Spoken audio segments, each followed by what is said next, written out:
Takže ahojte pri druhej časti dnešných tutoriálov na Excel, na test z informatiky. A dnes tu máme opäť zostrojenie x a y grafu a potom nejaké funkcie. Takže myslím, že sa môžeme hneď pustiť do roboty. A ako prvé opäť si vytvoríme x a y graf.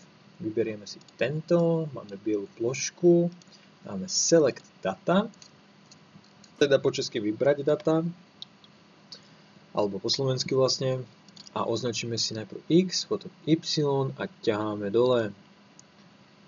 Takto sa nám spraví graf x a y. Tak. A ako si vložíme spojnicu trendov? Spojnicu trendov si vložíme tak, že ľavým tlačítkom klikneme na túto čiarku modrú a potom pravým dáme pridať trendline. Teraz si dáme zobraziť rovnicu tejto trendline. Tu si hodíme sem a chceme, aby hodnota R na druhu bola čo najbližšie hodnote 1. Tým pádom bude ten graf čo najpresnejší. Takže ľavým tlačítkom si zase klikneme na tú trendovú linku a ja už som robil rôzne pokusy. Logaritmická sa vám dá takto, takže není moc presná. Polynomiál je celkom fajná, ale tiež nič moc. A mocninová je tiež fajná, ale tiež nič moc.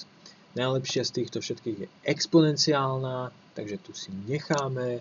Tá je jednoducho najlepšia pre naše namerané body a necháme si ju takto, ako je. Ďalším bodom je dopočítať hodnotu y pre hodnotu x20 z regresní rovnice. Takže toto je tá najvýhodnejšia, ako som už povedal, tá exponenciálna. A vypočítame si to tak, že klikneme si do políčka, kde chceme zadať tú danú hodnotu a dáme. Napíšeme do riadku rovná sa a opisujeme vlastne tú rovnicu z grafu. Takže 2,2361 a symbol pre násobenie je hviezdička. Dáme si funkciu exp, toto ečko, čo tam je, a to číslo, teda tú mocninu, čo je 0,2934 krát 20, pretože hodnota x je 20 a rátame hodnotu y, pre ktorú je daná hodnota 20 pre x. Ukončíme zátvorku, stlačme Enter. Voilà, máme výsledok. Teraz ďalším bodom je zakresliť tento bod, teda s koordinátmi x20 a y790 a nejaké tie drobné, do grafu a nakresliť jeho priesečníky s osou x a y pomocou chybovej úsečky. To urobíme tak, že si najprv zväčšíme graf, aby sa nám lepšie pracovalo, aby ste to aj videli.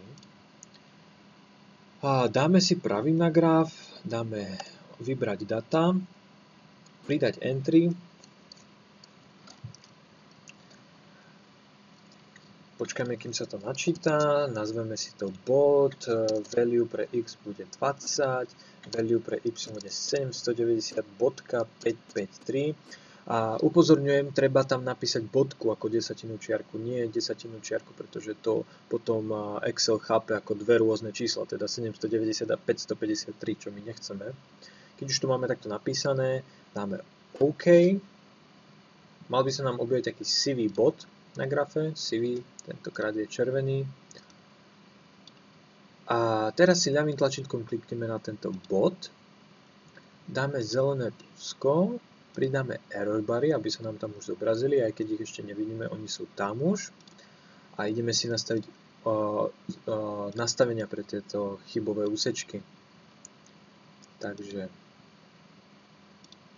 pokiaľ sa mi to takto nejako porúchalo, tak si môžem vlastne vybrať všetky jednotky, všetky vlastne veci, ktoré sú súčasťou tejto ako keby tabulky, teda graf, x-ová os, y-ová os, názov grafu, rovnica, trendová linka a tak ďalej a tak ďalej. Takže ja si vyberem tú chybovú úsečku, teda horizontálnu. Chcem, aby išla iba do mínusu, tým pádom pôjde z bodu naľavo, teda z bodu do mínusového pola. Takže mínus a chcem, aby bola percentuálna, kde si nastavím 100%, aby som videl túto čiaru. Teraz, keď už mám horizontálnu nastavenú, tak si nastavím aj vertikálnu, tiež mínus, tiež percentá bude 100, takže takže úplne rovnako a voilà, máme tento bod aj s chybovými úsečkami, ako priesečníkami osy Y a osy X.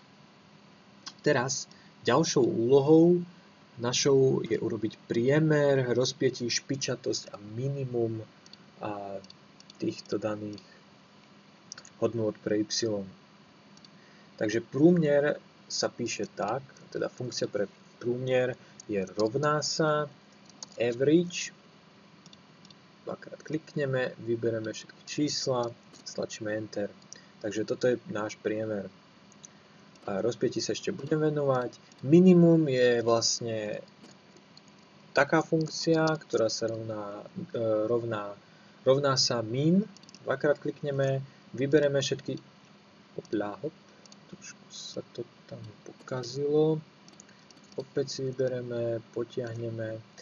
A vlastne zo všetkých týchto hodnôt nám vybere tú úplne najmenšiu hodnotu, tú minimálnu, čo je pre nás 3,5. Takže vidíte, z týchto hodnôt vybralo tú najminimálnejšiu 3,5.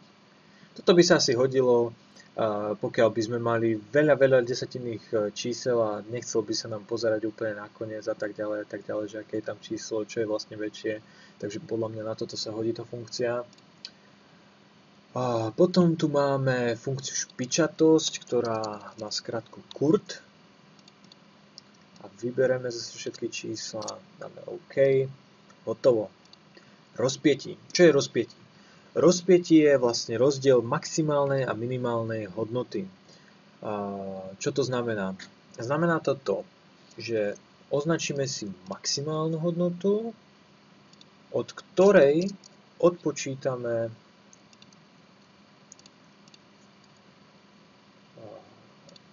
rovná sa, teda C11 mínus minimálnu hodnotu C3